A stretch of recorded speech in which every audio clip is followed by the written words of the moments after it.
everybody hear me? Are you feeling good? Everybody had a good lunch? You fully caffeinated and ready to take off and learn about artificial intelligence? I see people nodding. Thank you. I definitely feel like a captain flying an airplane with this setup. Feels amazing. Finally, my kid's dream comes true. Welcome. We're going to talk about artificial intelligence, and we're going to talk about something very specific, about vibe coding. I would like to take the temperature of the room. Can you raise hands, those of you who've heard the term vibe coding? All right. For those who never heard that before, it is when artificial intelligence writes some programming code for you, and then you ran the code. Another question. Who actually tries to vibe code something? Who asked any kind of tool to generate code for you? I see. Yeah, well, you could fail. You could fail. It maybe was not perfect. It's fine. And last question. Is anyone here who actually vibe coded a full-blown product? Okay, one person. Interesting. Thank you. Let me introduce myself. My name is Otakar Hips. It's working. Perfect. I'm an AI educator and founder of company We Are Animals. It's AI education and consultancy company. And we are helping teams like yours to move to the next level in artificial intelligence, to know how to integrate it better in your processes and get your life easier.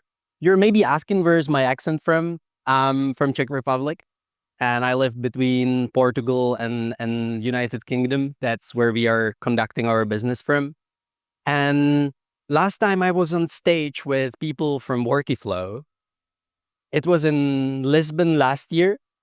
And since then, we were in touch, and I had a chance to meet their team and actually understand what they're doing.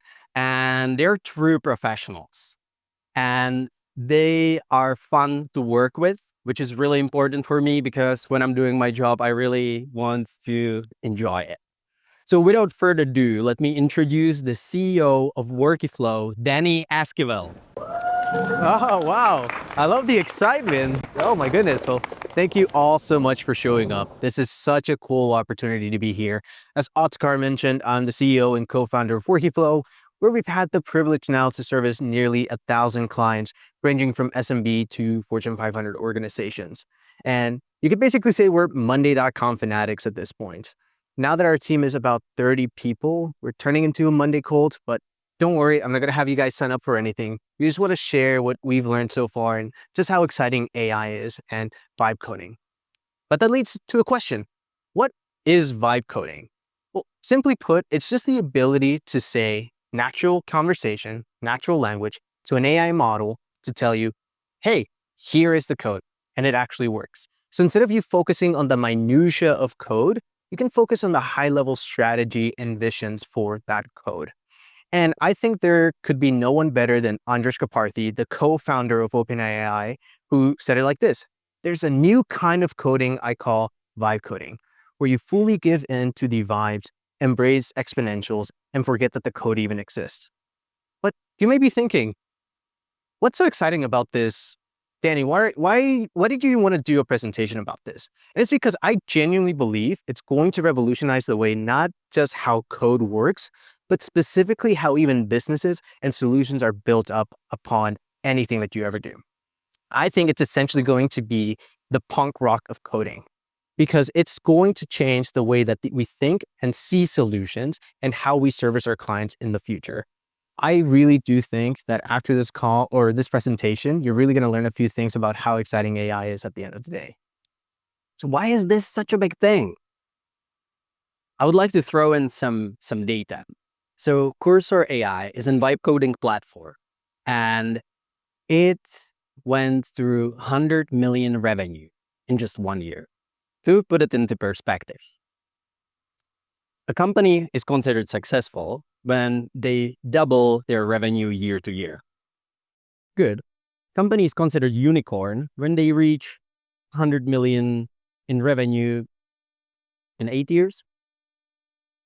So does it make Cursor AI 8 times unicorn? The other vibe coding platforms, Lovable AI, is even reporting that they achieved the same thing in 8 months. So we have to think to ourselves, why?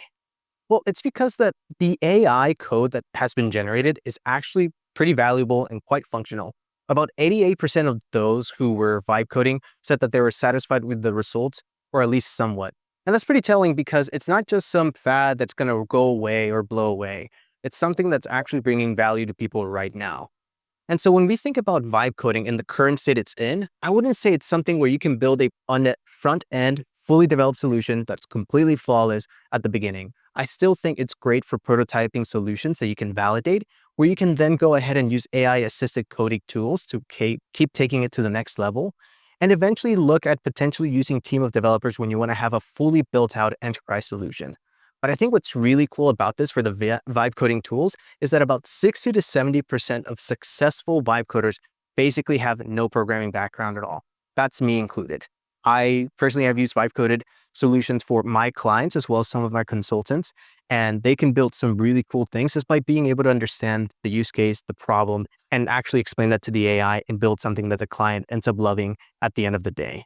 And this is leading to something where we're learning to transition from learning to code to learning to describe, where we're going through a Canvification of software. So instead of having to just tell a designer to build something for you, you can go ahead and start prototyping with something like Canva, where you can drag and drop the design and have that already be pre-built for you to better showcase and understand what do I actually want to build. What I learned very early in my career is show, don't tell.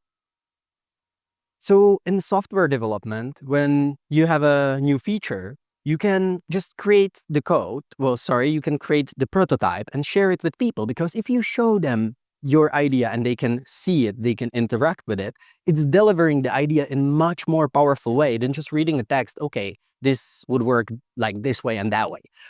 A team at Super Intelligence, which is a software product, they are not using feature requests the old way, described in text and images. It is a requirement when they submit new feature into their product, it must be vibe coded. It means that they can actually see what they're going to develop before it's even developed. Isn't that crazy? When I'm saying that this is disrupting software development, I mean it. This is a story from Scott Stevenson from company, I just forget their name, Spellbook, from Spellbook.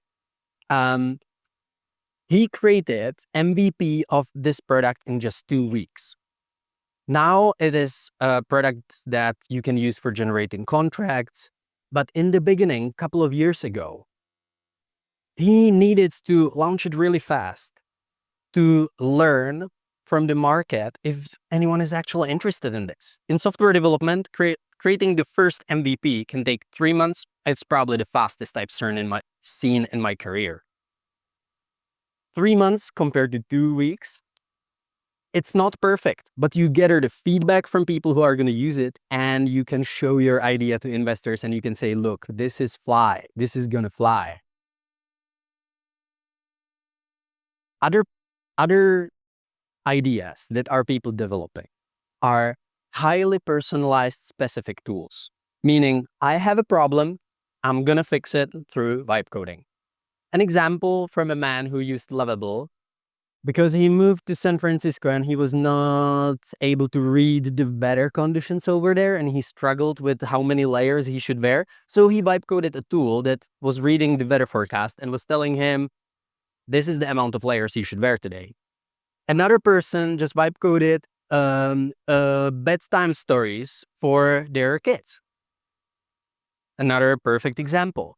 And the third example from Bolt AI is about meditation apps that is highly personalized for the person and their needs. What I, for example, vibe coded is a kombucha tracker. These highly personalized tools can grow into something bigger, like this example from a developer from OpenAI. He went on vacation. What do developers do when they go on vacation? Yes, they code. So he vibe coded a product that then he used the vibe coded product to validate the market. Is anyone interested in this? Yes. So then he went back and he used assisted programming when AI is assisting him writing the code. So the code is actually better than just the vibe coded code. And he was able to release this as a product. But we need to take a step back. What does this actually mean for you and your business? So it's going to lower the technical barrier, which is a good thing and a bad thing. I'm going to go ahead and start with the bad news. You're going to have new competition that you've never heard before. I think even the definition of what a competitor is going to change because people will be able to start seeing what you're doing as a business and start being able to copying you and what you've been currently servicing your clients, which is a little bit scary, but it's okay. You've had years of experience to hone your craft, and what you can do instead is to start plugging in vibe coding and AI tools to allow you to have faster iteration and innovation. So instead of like what Otakar said, taking you 3, 6, or even 9 months just to think if an idea is good, you can go ahead and start building something instead of that timeline down and shrink it down to weeks, if not even days. And what's really cool is that you can use that to be plugged into your already existing team, as well as your dev team and tech stack. So your cost and resource efficiency goes through the roof. Why? Because not only can you think about reducing timelines, but you can also think about it as a way to increase the output that your dev team can actually generate. So for example, for us internally, instead of us thinking that we can generate or develop one new tool or app on the Monday.com marketplace per year, we can actually go ahead and start thinking about, can we do 3, 5, or even 10 different new apps that are actually really cool and bringing value to our clients in a year's timeline? And so that's what transition we've been noticing or experiencing, at least internally and with some of our clients.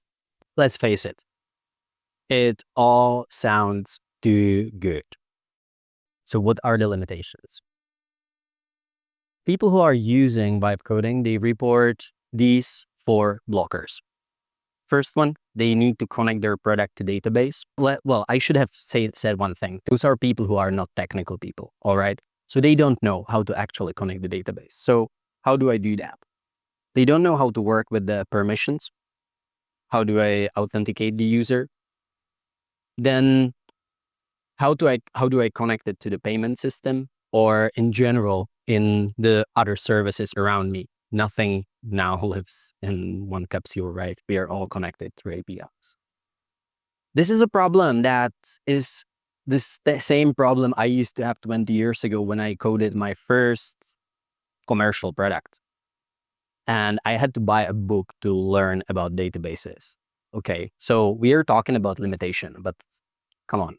Like you can go to some other tool and just like create an account and then connect it to the vibe coding tool. It's actually quite easy. And how do I know which tool to go to and how do I know how to connect it?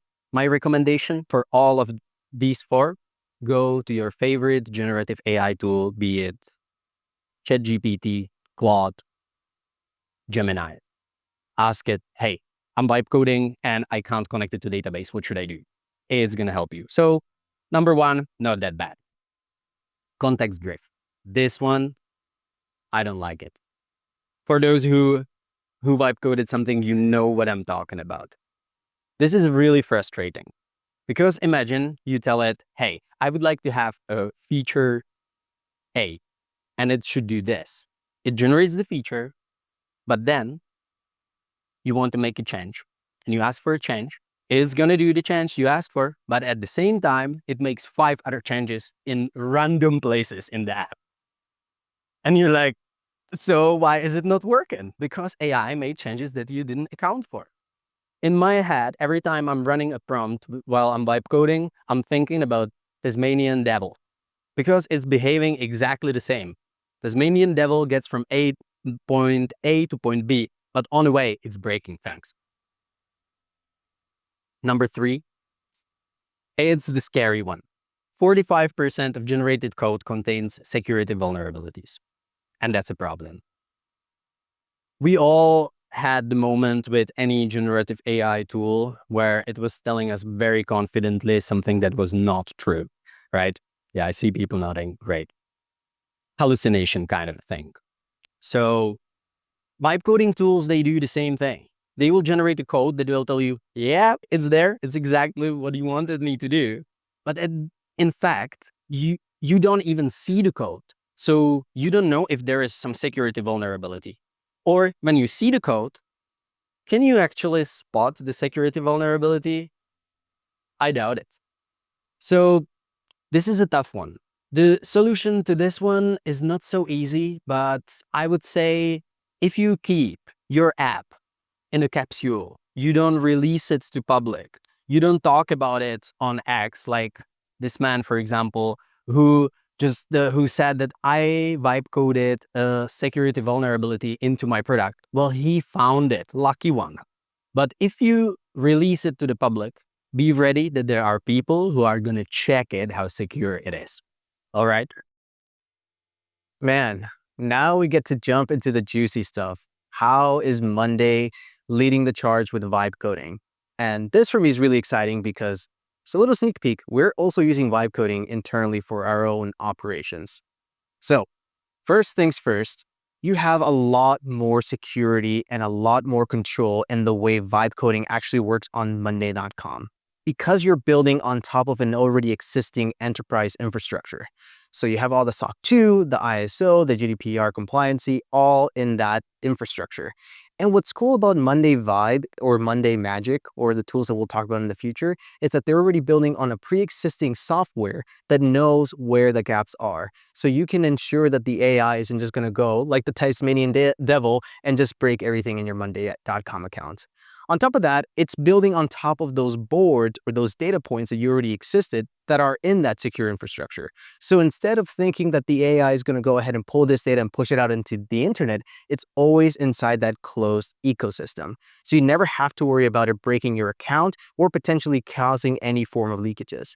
And of course, there's change management, audit trails, and the user level permissioning. So you can limit who does what and why and on which boards. You can select what board and what data actually gets pulled into the or any of the vibe coded solutions and ensure that at the end of the day, if it just doesn't work for your team, you can just simply remove it and know that it's not going to actually break any of your systems that you've already built out.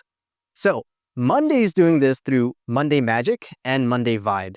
Best way to think about it, because I actually got this question a lot early at our booth, is I like to think of Monday Magic almost like you're creating something from nothing. So in this case, you're creating boards and workflows, automations from just a single prompt and the way that we provide our solutions to our clients.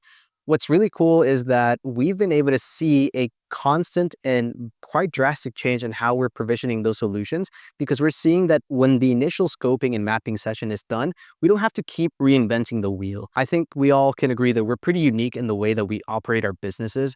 And so one thing that's really cool about this is that instead of spending 1 to 3 hours rebuilding those same boards, even if we have templates, but we need to create nuanced changes for you, we can simply just talk to an AI and save us those hours and change it into down or reduce it down to 5 to 10 minutes. Honestly, the longest time that it takes is just waiting for the AI to generate the actual boards themselves. And as you can tell with the prompt, it's just as simple as describing what you need, how you need it, and why you need it. And it'll go ahead and start generating those boards for you. And what's really cool, as you saw in the video, is that you can still ask it for more changes afterwards. Now, I personally think that Monday Vibe is even cooler. I think that's where Monday took it to the next level, where you can essentially start coding literally on top of your Monday.com instance and start really taking your instance to the next level by new ways of seeing the workflows, interactions, and visualization of your data. If you're excited, please just wait 5 more minutes or 10 more minutes to finish the presentation, and then you can go ahead and start playing with Monday Vibe. But I really think what's cool about this is that we've already been getting a lot of requests from our clients ever since Monday did a big marketing push. And there's 3 main ones that we've actually seen. It's org charts, much better dashboards, and time tracking. Now, coincidentally, because we're a team of 30, we're in this weird transitionary point of going from a startup / agency into essentially a real business. And one thing that we're personally struggling with is having a true org chart inside of our organization, especially because a lot of our team members wear many different types of hats. They're not just doing one thing and one thing only. And so that's causing a little bit of a headache for us, a little bit of confusion. And we want to make sure that at the end of the day, not only are we happy, but more importantly, all of our clients are happy with the way that we're delivering services. So we needed to have something built out to more clearly see who does what and why. And so that's where we went ahead and vibe coded a completely new version of an org chart for our own organization. And it was just simply as starting with getting a new board, listing out all of the different team members with their roles and responsibilities, and then going ahead and switching over to Monday Vibe. And from there, we went ahead, selected the board. In this case, you can see at the bottom right, org chart, and just put out a prompt to go ahead and start building it. And finally, we got the final, aka version 67 version of our solution. And just as a little hint, you're not going to get it right the first time, and that's okay. As you can see, we're click in, have this tree branching logic that expands, see our team members in multiple roles, be able to click into those different team members and see anyone that they report to or have any direct reportees from, and then be able to actually click into the card itself and have a side panel view of what they're doing, their roles and responsibilities, and any personal information we may need. But we decided, why don't we just keep taking this a next step? We are an international or global team, so we wanted to see where all of our team members were across, the globe. And so we went ahead and built that. But we also noticed that when you have all these different team members, they may potentially have different time zones. So as you can see my profile, but what if you need to coordinate on those different time zones? So we went ahead and did that. We created a time zone like synchronizer, for lack of a better word, so we can see who's available during what times, and it resynchronizes back into our calendar so we can have much more cohesive meetings.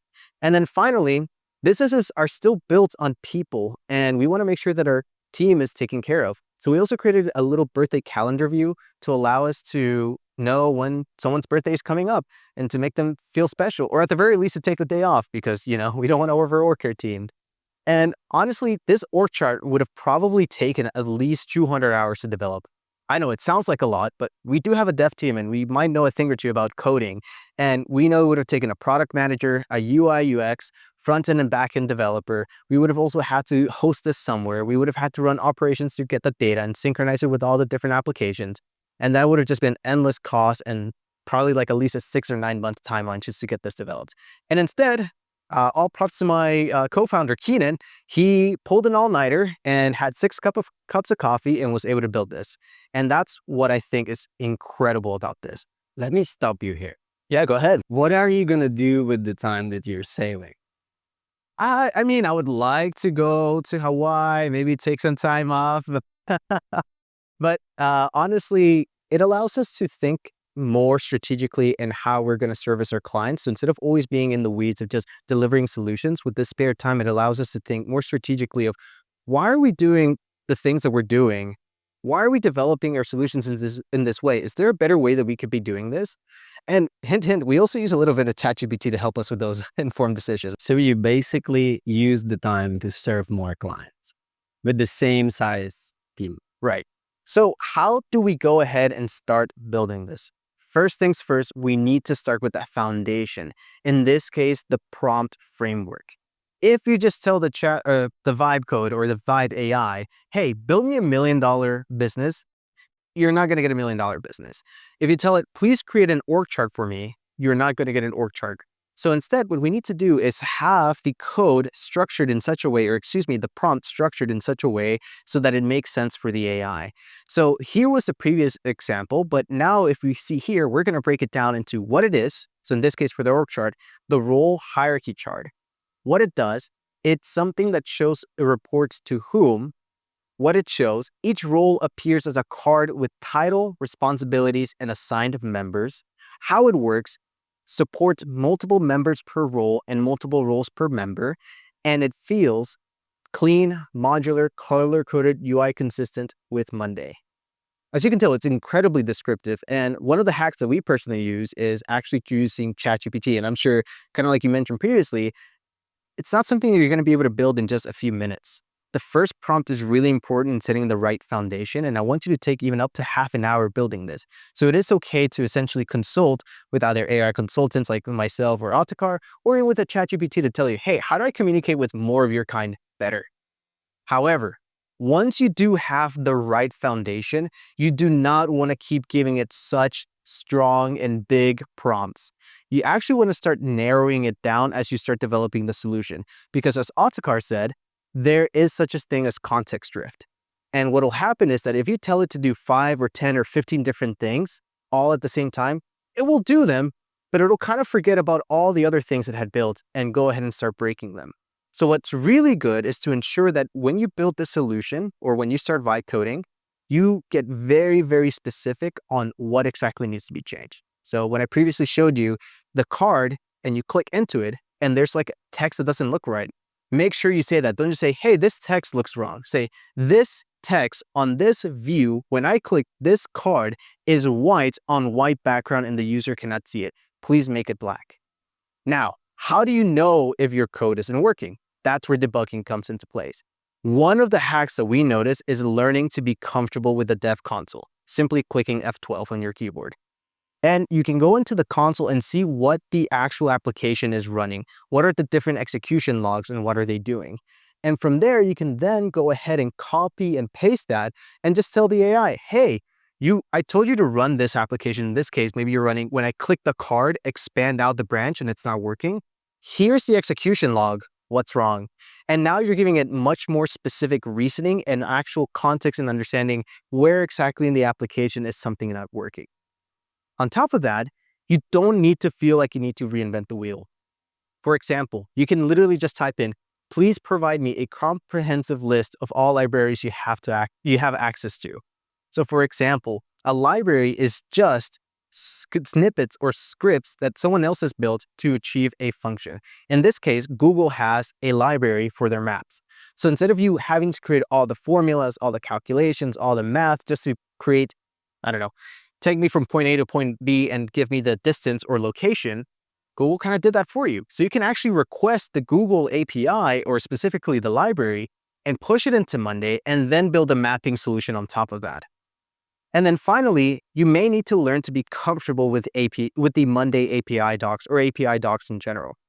When we were running the calendar for the birthdays for all of our team members, we couldn't just say, hey, can you just list out everyone's birthday? It's going to generate wrong information. It will hallucinate. So what we had to do is actually go into the API docs and find the query that actually lists out all the users as well as all the potential metadata that you can ask. So as you can say, or you can see, maybe it's a little small, query users created email account. Where it says email, you can actually request for the birthday calendar or personal information. So you'd be able to structure out an exact prompt with an exact query and what structure needs to be made so that Monday understands what's the call that you're pulling, and then from there, be able to generate all the birthdays. So does this all make sense so far? I know I just kind of brushed through or breezed through all of this, but hopefully this kind of makes sense in terms of understanding how it really is important to ensure that you are focusing on fixing just one thing at a time, ensuring that you're able to read the API and SDK docs to be very specific on where exactly in the app is something not working. And ultimately being able to also tell it, hey, you messed up. Can you please look at your logs again and make sure that it's actually working? And what's neat about this is that there's other examples. And actually, if you go to monday.com/vibe, you'll see that Monday has already pre-built a lot of different samples for you and your team to start trying out. And what's neat is, just like Monday Magic, you can iterate through it. So if you don't like the way it's initially built, that's okay. You can go ahead and start with a framework, so in this case, an org chart or an employee resource or an event portal, and then start tweaking it from there. And I think what's really cool about Monday is that sky is the limit. We thought to ourselves, how do we really push the boundaries of what's possible? So we went ahead and coded an entire 3D game inside of monday.com where every single item is a task and you can have essentially a multiplayer game that the little character can run around and actually interact with the task to complete it. Eventually, maybe we'll release it into a video game, who knows? But for now, that was a really fun project. So what are your next steps? What essentially is your mission? First things first, figure out if there's a problem near you. Is there a thorn on your side? Something that's just been nagging at you or bothering you in your processes or in your business? And go ahead and start with that. But make sure you start small. You eat one elephant or you eat an elephant one bite at a time. So instead of thinking of it as a mountain of a problem, what are the first few steps you can take? And you can go ahead and do that by using tools like Monday AI. It's currently free, same with Monday Magic. So there's basically nothing stopping you to go ahead and just start prompting it and asking it, please help me. I have this issue. And you might be surprised what you come up with. And most importantly, make sure you're not going to get it right the first time. It's essentially like a lifelong journey, like any other app or even on any other relationship. You need to understand that Even if you don't get it right the first time, that's okay. You'll be able to iterate and innovate on top of that to eventually get to a final solution that actually makes sense for you and your team.